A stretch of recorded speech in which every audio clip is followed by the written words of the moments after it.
All right, guys, welcome to tonight's discussion about the mod. It's something that's kind of been the culmination of all the work I've been doing in Fifth Ward since about 2013 when I first bought that first block of property. And, everything's just been steadily building. I would say a lot of luck, a lot of divine intervention, a lot of hard work, and a lot of going against the grain and just believing that we could do something that we've never really seen done before. And so for most of you that do know me, you know that I've done new construction in the neighborhood, bringing back higher incomes to the community without displacement, like picking locations that were not inhabited by residents. These are like areas that were full of drug infestation, prostitution, or abandoned property, removing that, bringing in new construction that attracts the young Black working professional back to the neighborhood, because we need those higher incomes back in these communities in order for them to be sustainable, for businesses to ever want to come back, for grocery stores to ever want to be there. As much as we want to look out for the lower income group that's still there, we have to also do our part. We have to be back in the community, contributing to the economy of those communities. Today we're going to talk about an opportunity that is presented itself to me. Not that I was looking for it, but it kind of came to me just through the other folks that are active in the community. This site is a pretty historic site. It's pretty much a landmark. You've driven past it if you've ever driven up and down 59 or I-10 going past downtown. And it's a location where the existing owners are at church, Pleasant Grove, and they have decided that they want to downsize. So they know what's going on in the area. They know about all the gentrification. And their goal was to try to put the property in the hands of someone that wanted to do something positive with it, that was going to keep it in the community, that wasn't just going to tear it down and build, luxury townhomes on it, or build a high rise that was not going to have any representation of the local culture or local community.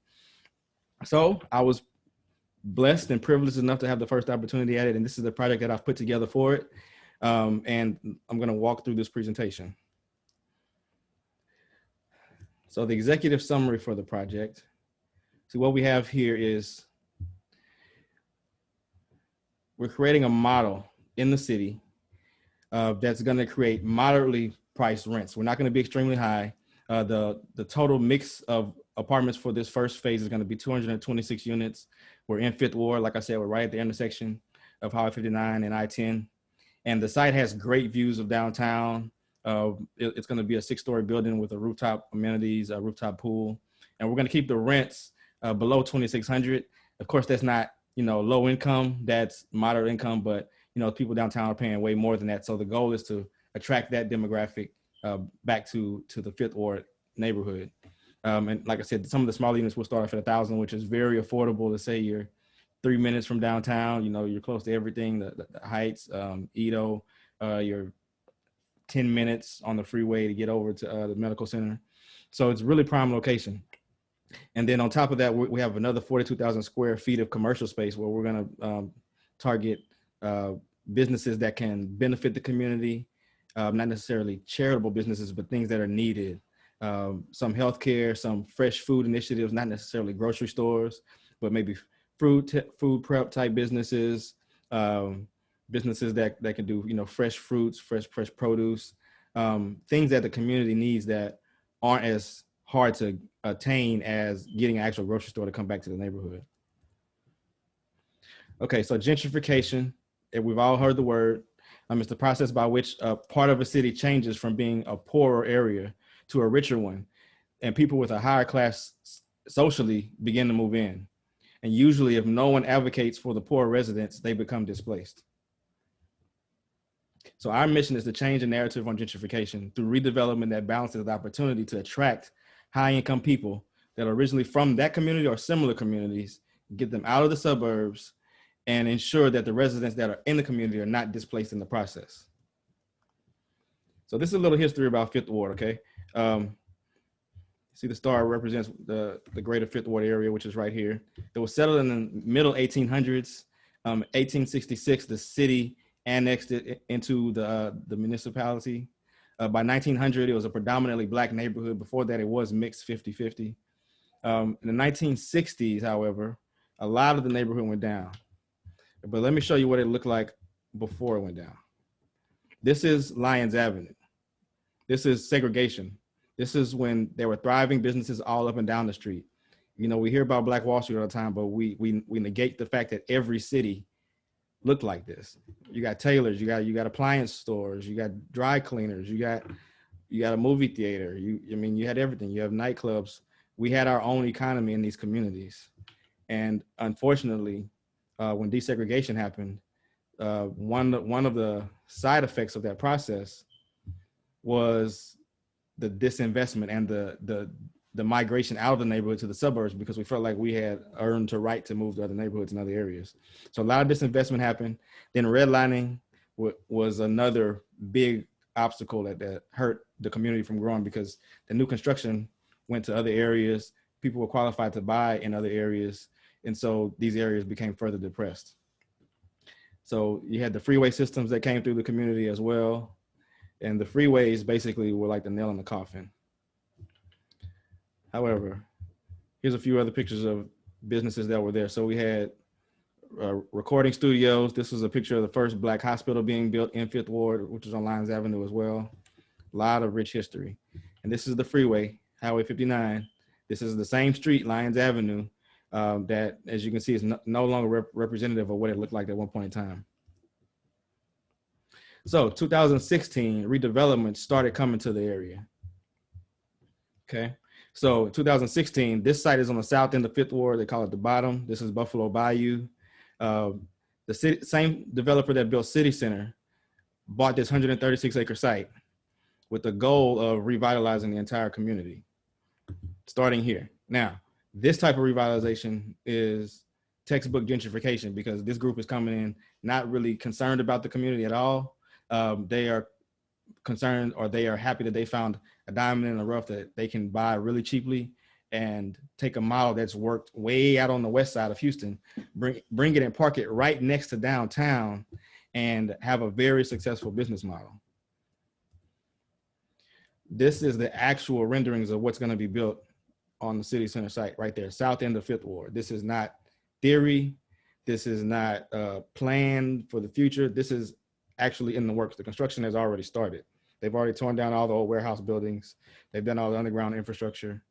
They did slow down a couple of weeks because of COVID, but they are still actively moving forward with the project. Here's another map that kind of shows just to show how big this site is. This is Fifth Ward, the south end of Fifth Ward. This is the East River site.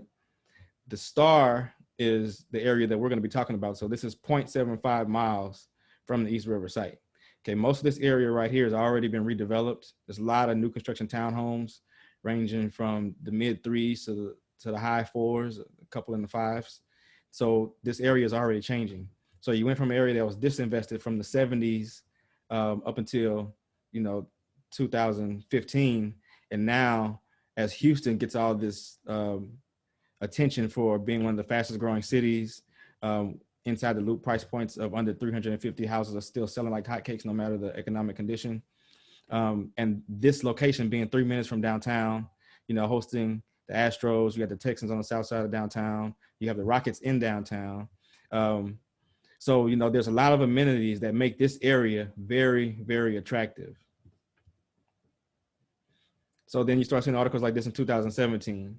Home builders calls Fifth Ward the next Heights. So anybody that knows anything about Houston, or if you don't, let me give you a quick history. Redevelopment started in the Heights, and the Heights is on the west side of 45. So that's like the northwest quadrant of Houston. Redevelopment then went counterclockwise around downtown. So Fifth Ward is literally the last quadrant that has not been revitalized or redeveloped or gentrified. So to be able to get in on the front end of this now, right after the announcement has been made, right when the construction has started for a lot of this stuff, before anything has actually gone up, gives us an opportunity to put ourselves in a position to not only benefit from the revitalization, but kind of control the narrative, preserve some of the culture, and actually participate in what goes on instead of sitting on the sidelines and just complaining about what usually happens in these situations. Okay, so I told you about Midway and how they will continue to move forward. I just want to show you a recent article. This is August 13th, 2020. Despite the pandemic, they're still moving forward. Here's the article in the Chronicle. It said a slight delay, but they said the slight delay actually may be beneficial for them. Material prices have gone up a lot, especially on lumber and things like that. So for them taking a pause right now makes business sense. And eventually this is going to die down somewhat.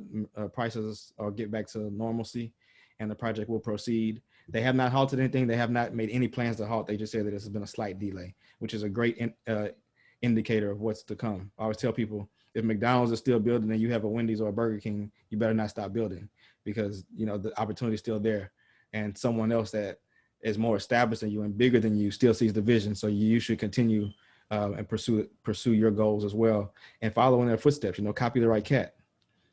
Now, this is some of the new construction I was telling you guys about just now. This is literally a snapshot from the HAR, which is the local MLS here in Houston. You can see the same neighborhood. All this is the same area. This is where the mid river, the East River site is by Midway. You see all this new construction coming online, all these houses for sale. A lot of things have sold in this area for that and higher. So then there's people like me, we're in here fighting to make sure that we control our portion of this narrative. I was really working, in my own lane, had my social media, wasn't really looking for any media attention. But I guess some of the reporters got news of what I was doing. In addition to my new construction, this other Buy the Block project that we did recently, where we raised $1 million to protect a bunch of residents in the community to make sure their rents didn't go up. It's kind of taken a life of its own. Everybody's been buying into the vision, and it's put me in a position to be talking to you today about this opportunity, because these projects are the ones that garnered the attention of the church and the broker that had the church listed. And this is the reason why they brought the opportunity to me first to try to put the project together. So let's go back to the story. So we're back at the same highway that I was talking about earlier, that basically was the nail in the coffin for Fifth Ward. Again, this is Lyons Avenue. This is the property that was just in the newspaper. Okay, so there's 18 houses here. We're actually doing a complete renovation on these two commercial buildings here along Lyons Avenue. If you follow me on social media, you've seen the updates to that. I'll be posting some completed pictures of this one in about 3 weeks. This one is about a month out, month to 6 weeks out. But yeah, so 18 residential homes, 2 commercial buildings, 0 displacement. We protected every single resident. We invested. Everybody that collectively was a part of this is actually making money. We are making profits off the rents. We're going to make more money once we get the commercial up and running. And yeah, it's going to be a great deal. So if you follow Lyons Avenue, you go right under this same Highway 59 freeway. Like I said, there was a nail in the coffin, and you look across the freeway, that is the other property. That's this property right here.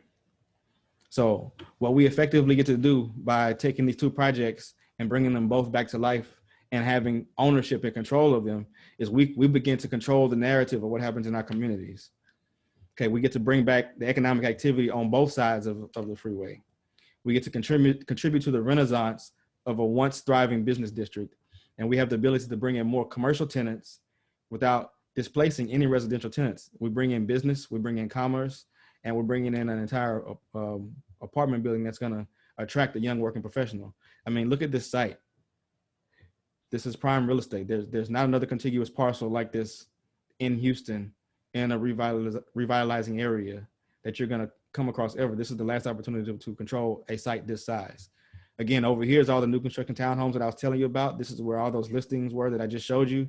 The dirt you see back there, that's the City Center project. That's the 136 acre mixed use project, Class A everything, that's coming to Fifth Ward. Right here, you got St. Arnold's Brewery, which just came online a couple years ago. And then the beer garden just came online last year, which is outdoor space. They've already, you can see the green right there. They've already put bike trails in the neighborhood. So you know what happens when you start seeing bike trails in the hood. It's not the hood anymore. And we usually miss the wave. Here's another view of it, looking east towards Fifth Ward. This is looking north of Highway 59. And this is another great incentive that we just received. The entire Fifth Ward corridor, once again, this is Lyons Avenue, this is Highway 59. This is where the mod project is. This is where the other By the Block project is. And everything in purple was just classified as a cultural arts district by the city, by the county, and it just got approved by the state as well. So that effectively makes this little area in Fifth Ward, Houston, Texas, the first African-American cultural arts district in the city. So let's talk about the mod a little bit. Like I said, 1 mile from everything downtown. 5 minutes away from anything from, you got Target, you got Walmart. I mean, there's HEB, everything right there on Washington Avenue. You're close to downtown. Like I said, you're in the epicenter of the city, and this rooftop pool deck area is going to be facing downtown. It's going to have skyline views of downtown. So the first phase, like I said, is the 226 apartments, and then you got 42,000 square feet of commercial coming in after that. So how much does this project cost? Oh, this is another really cool feature. We're actually keeping the original sanctuary that was originally named the Victory Lodge. This is the third generation Black church that, you know, we're taking over, and instead of removing all the history and the culture, we're going to preserve this. So this model was taken from a project in Dumbo, New York, in Brooklyn, where they took they did what they call adaptive reuse. They took an old warehouse, they basically removed all of the finishes on the inside, removed all the walls, and just rebuilt it out and made it very contemporary, but kept the exterior shell intact. And that's what we're doing here. In this area are going to be lofts that cater to working professionals, that cater to the people that are going to be working from home. So the term Victory Lodge, you know, it's kind of symbolic of what we want to happen here. We want the entrepreneur, we want the work from home business professional that has the opportunity to set up home office, to actually have an office space in their apartment and not have to make one out of a small bedroom. So it's going to be specifically catered to that crowd. So here's the project overall, 59.3 million. This is the acquisition price for the land. This is the price for the residential. And this is what's going to be left to pay for the commercial, which will be a third phase. And project has about a 3-year timeline. This is new construction, basically. So we're starting from scratch. We're going to remove the rest of the old building. You got to go through plans and permits and all that stuff. But it's going to take about 3 years to get everything online. Okay, so here are some renderings or some design layouts of the facility shows a development plan. So again, we have all the residential multifamily in blue. You have the rooftop deck in the pool. You have a parking garage in the middle. And we're calling this phase 1 because we're going to build the multifamily apartment complex first. And then phase 2 is going to be more of the commercial space with the co-working and other commercial uses that I mentioned earlier. One other use that we're probably going to be looking at for this space, since we just got approved as a cultural arts district, is identifying a way to make this area either like art gallery space or African American history museum space, something that we can tie in a benefit to the community. And as the investors and owners of the project, we kind of de-risk it so that we're not really dependent on so many small businesses. We can have some small businesses, but we want to have some stable income coming from some entities that are maybe funded by private dollars or public dollars, funded by grants, so that, you know, we have some more stability in addition to the revenue coming from the apartment complex. Here's another site plan that just shows in detail, multifamily parking garage. Again, office mixed use space. This is parking. This is green space over here. You have another garden with green space and a water fountain over here. This is the corner close to downtown. Yeah, and this is the Victory Lodge and parking on the side there. These are the original sketches that we came up with for the concept. And this kind of gives a breakdown of the square footage. So we got 400,000 square feet basically. And this is the residential mix. We do have a lot of studios because we want to keep that price point affordable. They are small, but they're going to be very open concepts, so they will not feel that small. And we're going to be targeting the group that has a lot of interest in being a part of the artist community now that we're going to have the cultural arts district here.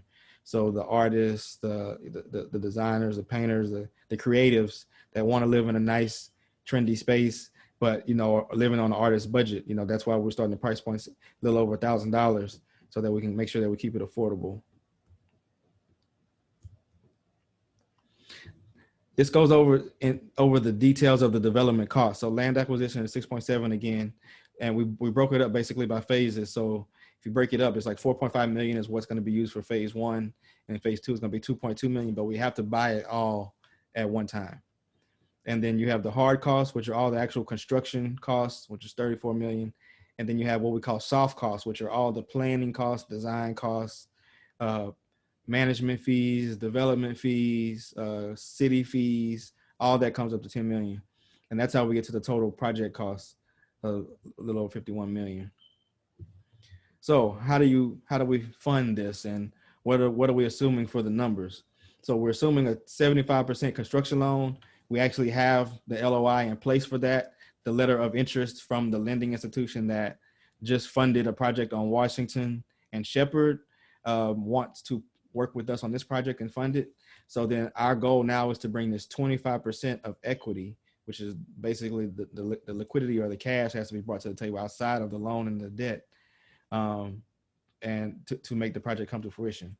So we're thinking construction is going to take about 18 months, 24 months. These are the types of fees we're expecting to be associated with the financing of the transaction. And then once we're up and running, these are some of the fees we estimate to actually operate the facility.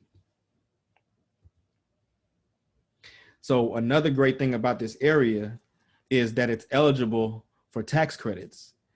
Since it's an opportunity zone, these types of demographic areas overlap with areas that qualify for new market tax credits. New market tax credits are business focused credits. So if you heard of low income housing tax credits before, this is kind of the same thing, but for business. They want developers to create opportunities and facilitate new business coming back to community. Other things we talked about earlier, we want to solve the food desert problem. We want to bring retail and commerce back, and you definitely want to create jobs.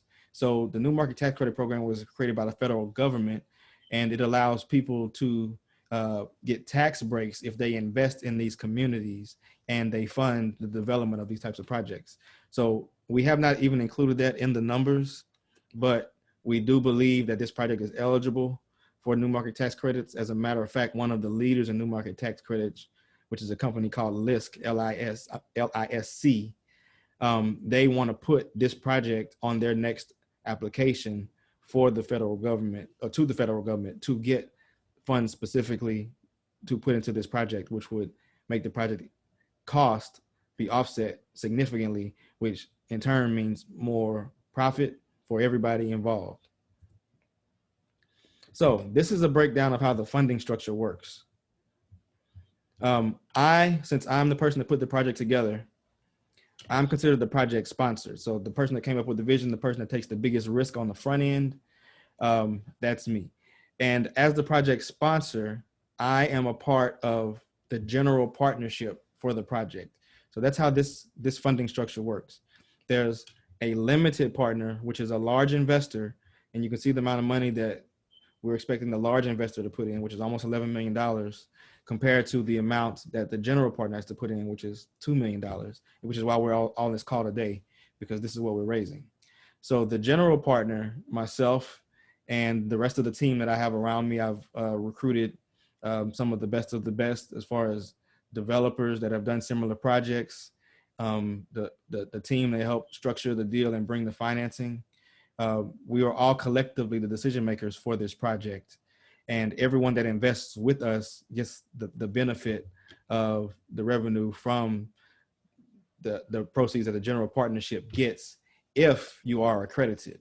We'll talk about that in a minute. If you're not accredited, you still get to participate. You still get to make some very nice target returns, and it's a win-win for everybody involved.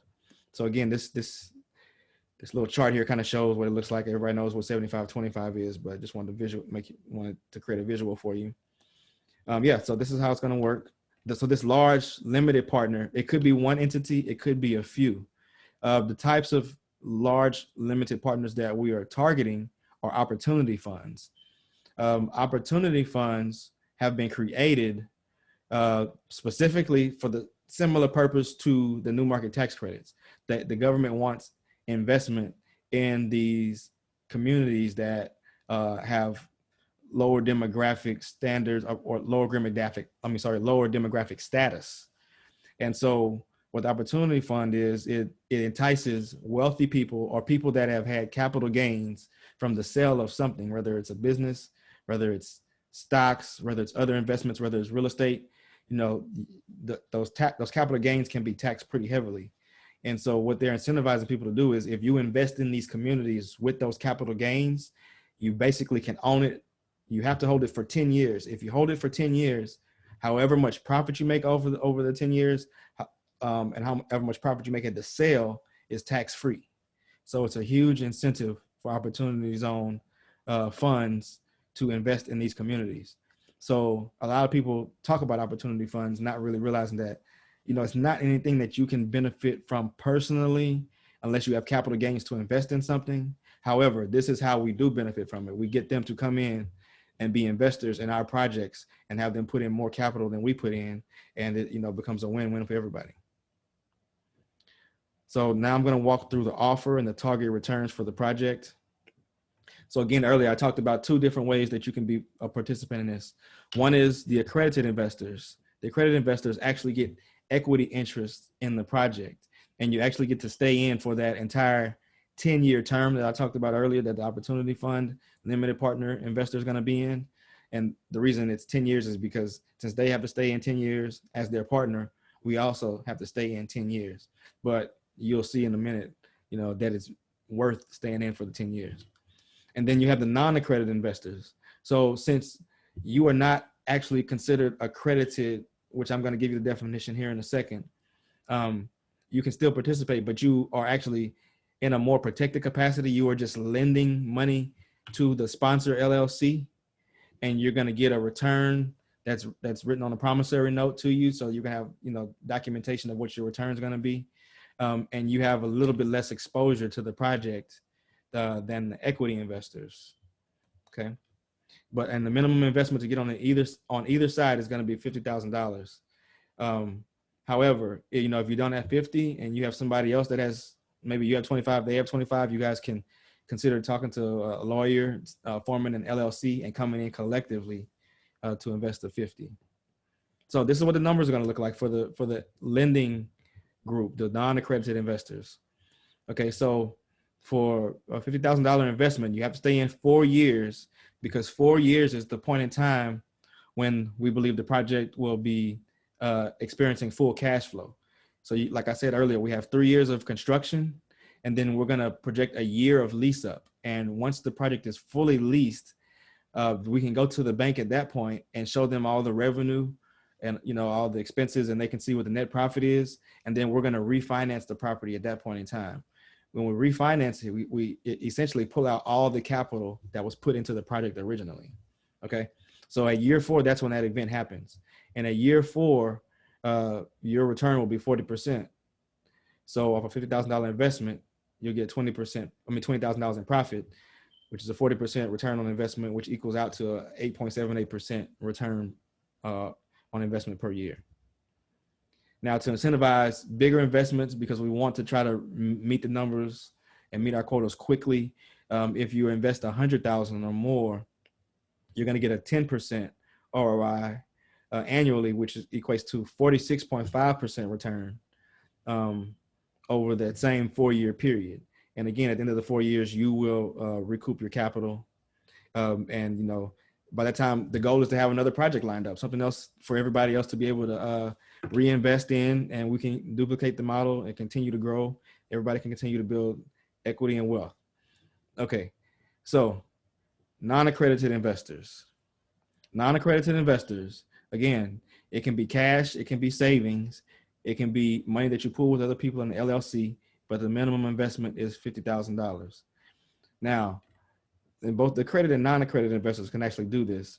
But if you have money sitting in an old 401k from a previous employer, you can roll that out of that employer-directed retirement plan and move it over to a self-directed individual retirement account. And when you have a self-directed individual retirement account, you can invest in anything you want, any type of asset, from a business to real estate, stocks, bonds. You can lend money. You can own a business. You can do a lot more items or a lot more approaches to getting a return on your money than you could leaving it in a 401k. And this Quest Trust Company is a local company here in Houston that facilitates that for you. You set up an account with them. They give you the instructions on how to reach out to the old 401k provider and get the money rolled over to the self-directed IRA. And then you can invest it in projects like this. Now, here's the definition of accredited investor for everybody that's still wondering. This is government regulated. You have to have an income that has exceeded $200,000 for the past 2 years if you are individual. If you are joint, meaning you have a spouse, then your joint income has to be $300,000 a year. So that could be 150 a piece. It could be one person making 250, one person making 50, or 175, 125, however you want to look at it. But collectively, the two of you have to have made 300,000, or your net worth can exceed 1 million, and that's compiling all of your assets together. Okay, and there's another small group that also has the accessibility to invest and be considered accredited if you are a general partner of the actual fund that's raising the money, or you're an executive officer or you're a director in that company, and whatever the investment is, it's unregistered, meaning it's not on a public stock exchange. Okay, so now we go to the accredited investors. The non-accredited investors have already seen their returns. So these numbers at the bottom show what the accredited investor per $100,000 investment will see as a return. So again, year 3 is when we start the lease up. So there will be a little bit of profit that comes out of that year. Year 4 is that refinance period that I told everybody about. So in year 4, you actually get the entire 100,000 back, and then you're going to make another 60,000 or so that year, just because we're pulling equity out of the project based off of the new valuation. This project is going to cost about $59 million to build, as you saw. The value projections right now are about 88 million, between 85 and 88 million. So we'll be able to literally refinance and pull more money out. The reason why these numbers get small after that is because now that we've recouped all of this, the loan is higher and we have more debt service to cover. But you made all your money back here. Basically, you got all your original capital back. So everything else is just icing on the cake. And then year 10, when the opportunity fund group is ready to cash in, ready to sell the property, we also get to participate in that. And this is the expected payout per that same $100,000 that you got back in year 4. This is what the payout will be in year 10. Okay. And guys, this is the type of thing that we don't usually have access to it. We usually aren't privy to, is what I was going to say. So these are the type of opportunities that are out there for the wealthy, the affluent.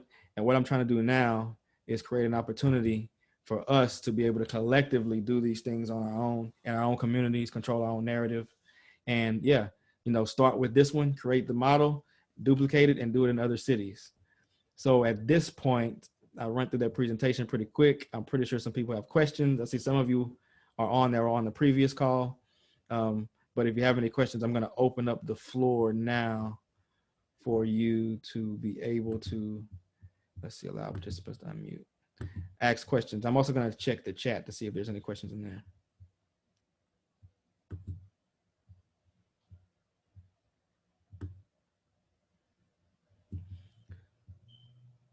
Okay, so I got it open. Does anybody have any specific questions? I know I'm good. I didn't think I was that good. Hello, can you hear me? I can hear you. I can hear you, Mike.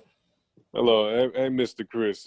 My name is Mike Cortez. I'm a rising senior at Morehouse College, majoring in psychology and minoring in philosophy from Vallejo, California.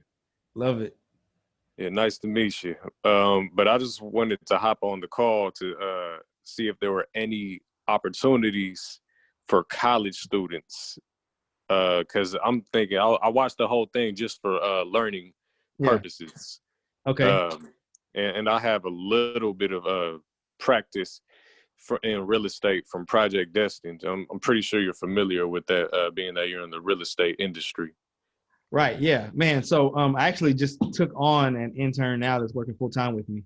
The goal, especially with this project, is it's going to create a lot of opportunities for people to participate, for people like you to learn. I mean, I wish I would have been exposed to this type of project when I was your age. I'm 37 and I'm just not getting exposed to it, literally just actually going through it for the first time. But the goal is definitely to create a platform where everybody can learn, everybody can participate. And, hopefully in a few years, you can be in a position to learn how to do these projects or participate in these projects. Yeah, so man, I tell you what, I give everybody my email. It's chris@learnfromchris.com. So shoot me an email, Mike, and I'll touch base with you after this call, and then we'll figure out a way for you to get some benefit out of this. Sounds good. You said Chris at Learn with Chris? Learn from Chris. Learn from Chris. Learn from Chris. .com. There you .com. All right. Thank you. go. All right, And no problem. thank you for the presentation. You did very well, and it's much appreciated. I hope to be a part of one of your projects pretty soon. Stay tuned, man. We got more coming. So yeah, we definitely make sure you get a part. Yes, sir. All right. All right. Anybody else? Hey, Yeah, Chris. I had a question about the returns. I know I was assuming that those returns were primarily projections, or those, I mean, like depending on how many commercial tenants you have, or how long it takes to get the residential lease up. Do those numbers, vary a little bit on either side depending on that? Oh, definitely. So, an investment is never guaranteed. These are target numbers. These are conservative targets. We actually project that we will have full lease up. I mean, it's so many factors that contribute to this. Not only is this, there's a typical investment model where you're just going to buy an apartment complex in the middle of nowhere, but then you have this, which is a movement. We have all these people on this call, right? So the goal is, and the motive is that, we're going to build such an awareness about this project that people will want to be a part of it, and people will have pride in saying, I'm a part of the mod. Either I'm an investor or I'm a resident, I'm supporting this movement. And so that's our goal. Of course, like I said, nothing is guaranteed. But you saw the location, you saw where it is, and you know Houston, and you know what's coming to the area. So, it's illegal for me to say that I can guarantee it. But as far as the probability of anything coming in a lot lower than this, or the project not being successful, I don't foresee that. As a matter of fact, the property that we have under contract right now, the purchase price is $6.75 million, and one of the biggest developers in Houston has a backup contract on the same property for 7.1 as is. So that just tells you the level of demand for the area. And we always have an exit strategy. Unlike stocks, if a company goes bankrupt, there's absolutely nothing left. In this case, worst case, we have real estate to sell. So but like I said, yeah, there's no guarantees, but this is about as solid of an opportunity as I've seen, and I wouldn't put this out there if I didn't think it was.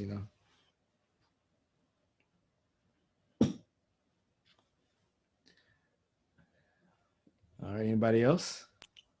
Hey, Chris. Somebody said, "Hey, Chris, go ahead."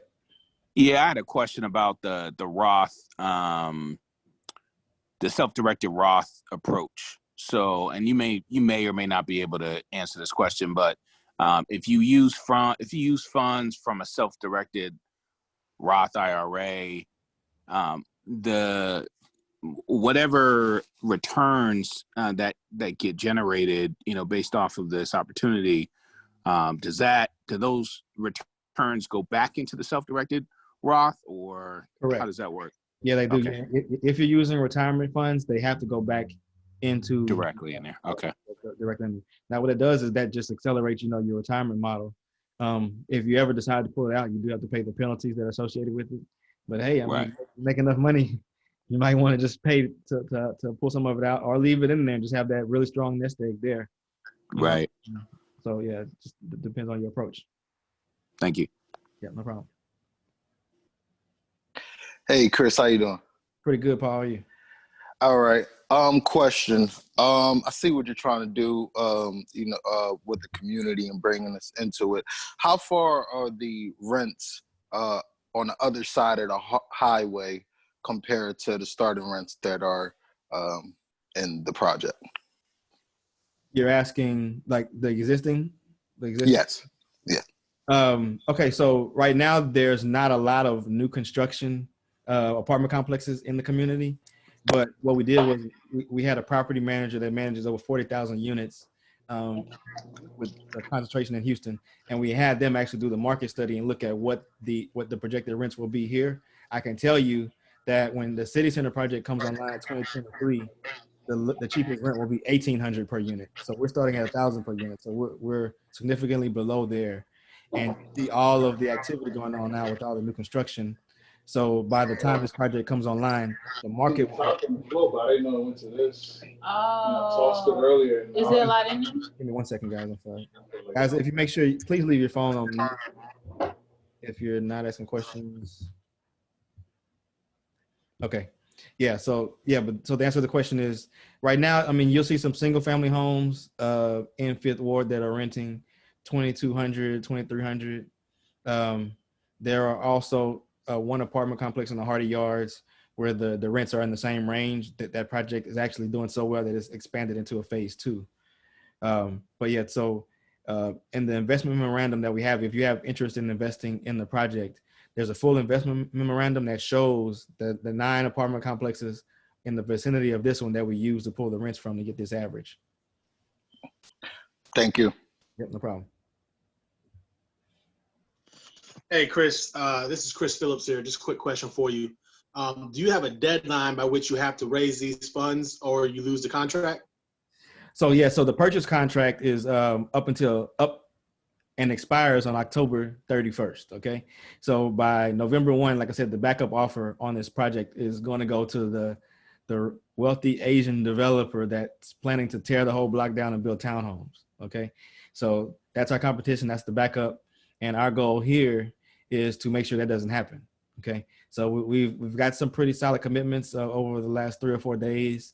And I have no doubt that we're going to raise the money for this. But yeah, that's the deadline, October 31st. Chris, can you come back on for a second? Yeah, I'm right here, man. All right. So yeah, so Chris is one of my previous investors. He's invested on another project with me. Chris, I want to can you talk about that a little bit? Because I want people to know that, we are real people. We actually are doing business and we're actually exchanging. Right, for sure. So I got in with Chris on some investments on his new developments that he's got in the Fifth Ward. Where he kind of bought back a block, the original buy back a block plan he referenced when he was buying, abandoned warehouses and stuff like that. So what I know of Chris, I met him originally on a real estate panel discussion several years ago, and reached out to him. He's been approachable, responsive. He's what I would say a true man of vision. I mean, things that he said he was going to do 7-8 years ago, people were laughing at it. He's doing it now, and now people are like, "How can I get down with you?" So he, in terms of my investment experience, he met the amount he told me he's going to get me. He got it to me the time he said he was going to get it to me. Everything was on the up and up. He does business the way I think we would want anyone that we partner with to do business. So if he didn't, I wouldn't be here listening to this one. So. All right, Chris, can you tell him what you do for a living? I'm a financial advisor with Wells Fargo Advisors. So I work with other people all the time. I've got money in the stocks and money in the markets, and I'm picking Chris's brain all the time. Like, hey, how can I put some money in real estate? There we go. Awesome, man. I appreciate you hopping on, man. I appreciate the question. No problem. Yeah. All right. Does anybody else have any questions? Yeah, I got a question. Okay. Can you hear me? I can hear you. Okay, I wanted to know, so what is the beginning? I'm in Chicago, by the way. Mm-hmm. And I just got started in real estate. I own an investment company and I also own a realty company. So I just wanted to know, what is the beginning process for everything? Of course, a lot of us are not where you are. So I just wanted to know the initiation process and when, people can start if people are serious about it. You mean like just starting development overall? Yeah, just actually investing into, if that's where, when can we actually, how does the whole process, how does the beginning process, I should say, how does that work? How is that going to work, I should say? Okay, great question. Okay, so what we already have all the documents drafted up. So if you reply and say you have interest, then what we'll do is we'll respond to you and we'll get your estimated amount of investment. And then we're going to prepare the promissory note documents for you, the legal documents that you can take to whatever legal counsel you want to have review it.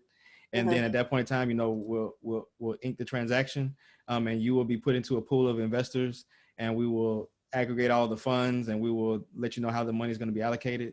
And then you will be a part of the project. And at that point in time, we're going to have communication vehicles to be able to, update everyone and keep everybody informed of what's going on with the project.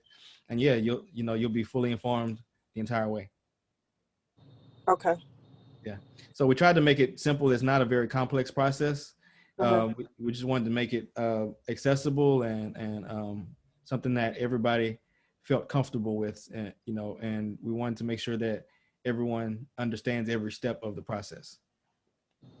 Okay, so if we wanted to travel and just kind of come meet with you or do any of that, like that's Definitely welcome. Okay. Yeah, definitely welcome you coming to the city.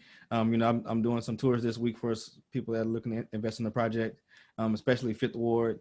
So yeah, that's basically what I'm doing here. I mean, I want this to be like a learn and earn. This is much bigger than me, much bigger than anything I could ever tackle across the country on my own. So I want people to come in, see the blueprint, see what types of things I was looking for in the community, see the signs of revitalization, and see the signs of gentrification and how we can come in and participate in that. And then, take the blueprint back to whatever city you're from. So, if you can learn and earn in the process, that's even better, Okay, thanks. I appreciate that. I actually look forward to it. I would actually just rather come down there. Yeah, because I already know about Houston. I know exactly what's about to happen. So yeah. It's not even a question about that. Yeah, this the last quadrant of Houston that we have the opportunity to do this inside the loop. Right. Yeah. Right. Yeah. Okay. Thank you. Anybody else have questions? Hey, Chris, I got one more question. Sure. All right, during the construction phase, how will the investors be able, the ones that can't come physically to the site and keep an eye on things, how will the investors be able to follow the construction through its phases? Yeah, so we'll have a couple of channels to be able to do that. We will have memos that'll be going out at least quarterly, giving you updates on where we are with the budget and everything. And of course, me being as accessible as I am, social media, you'll definitely be able to follow the project progress there. And we'll have email campaigns. We'll have several avenues for you to be able to, be involved and stay in contact and stay connected to what's going on. All right, so you'll be able to send notifications constantly through email or whatever channels you have throughout the whole phases of the project, correct? Correct. And I would plan to do a couple of these as well, a couple of Zoom calls where everybody can get on and we can kind of give everybody status updates, All right. Yep. Hi, Chris. This is Amber. Thanks so much for sharing this opportunity. I wanted to ask, as it relates to the opportunity tiers, if you fall into accredited, can you choose non-accredited? You definitely can choose to invest through promissory note if that's what you would like to do. Yes, you definitely can. Okay. Yep. Thank you. No problem. How you doing, Chris? Okay, go ahead. Go ahead. Sorry. DeJuan, go ahead. Sorry. I think Amber had another question. She can go ahead. Go ahead. Amber, go ahead. No, that wasn't her. That was actually me. But I didn't want to cut him off. Okay. But I was just going to ask about the Airbnb and how that is going to work with this property. Like, as far as that, if you guys are I just had a question about that. That's a great question. We will probably allow a small percentage of the units to be Airbnb. It's really going to depend on, how the lease up process goes. Airbnb can be profitable, but it can also be a hindrance, or it can be looked upon or frowned upon by residents that don't like a lot of foot traffic in and out, next door to them, on the same floor as them. So, we're going to carefully consider how we implement that in the building, if we even need to implement it. Yeah. Okay. Yeah. How you doing, Chris? DeJuan Thomas here from Florida, man. I follow you, love what you're doing. So I got a quick question. As far as if you go non-credit, I see the 4-year plan. Can the non-credit investor still stay into the plan for 10 years? And what does that those projections look like for the non-credit that may put in the $50,000 or more?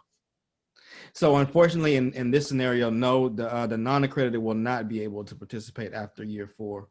Just because if you look at the returns after that date, they diminish for the next 6 years until the actual sale. So it will be hard to keep everybody involved in that cycle. However, the goal is for me to have another project lined up for you at the end of that 4-year period, so you can roll it into something new, and hopefully maybe you've graduated to accredited status at that point, or you stay in 2 more projects until you do become accredited. But yeah, so unfortunately, the 4-year horizon is going to be the max for the non-accredited group. And it's going to be first come, first serve on that, because we only want to raise so much in that quadrant. So, if you're interested in getting in, then just please let me know as quickly as possible after this call so that I can make sure I reserve a slot for you. Thank you. Appreciate that. Yeah, no problem.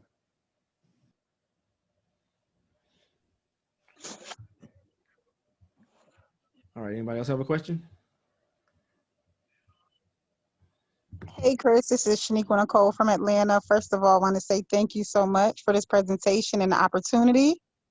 What's going on, lady? How are you? Thank you. Thank you for having on. I'm doing great. Yes, absolutely. We love you. We love everything that you're doing. I think this is an amazing opportunity for the community, period. So I'm definitely looking forward to getting involved. My question is, for the accredited investors, if you need to raise more money than projected, do our shares become diluted? Is there going to be, what does that look like if you need to raise more money after the 6 million? That is a great question, and that's a savvy investor question there.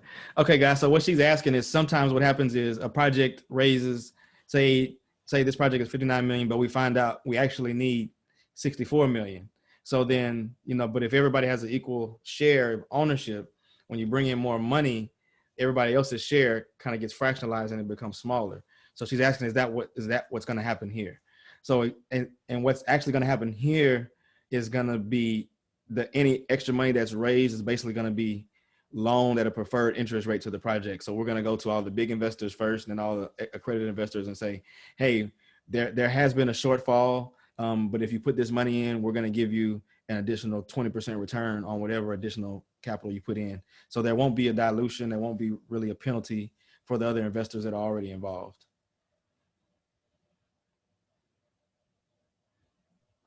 That makes sense? Okay.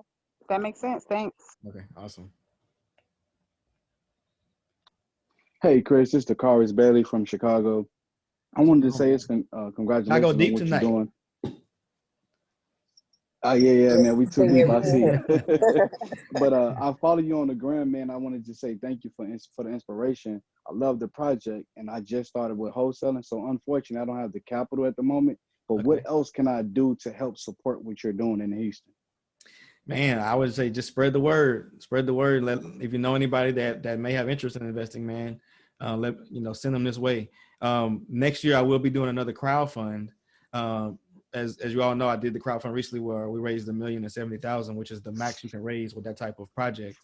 And I have a 1-year hiatus where I can't do another project until that year is up. So next year I will be doing another one.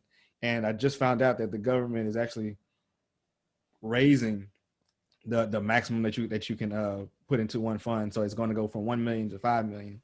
So it'll be a larger opportunity for us to do a larger project. And with the last one, I allowed investors to come in with as little as $250 investment, $250.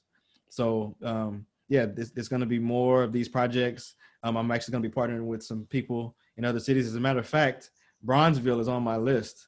So stay tuned for that when I'm working with the group. Matter of fact, the guys that run the We Buy Black Instagram page, we're going to be partnering on something and bringing a project to Chicago that'll be crowdfunded. So. Oh yeah, I need to be a part of that. Absolutely. Thank you, Chris. Yeah. So like I said, that announcement will come like January, February of next year. And, then you can join in on that one too. Okay. Yep. Anybody else have questions?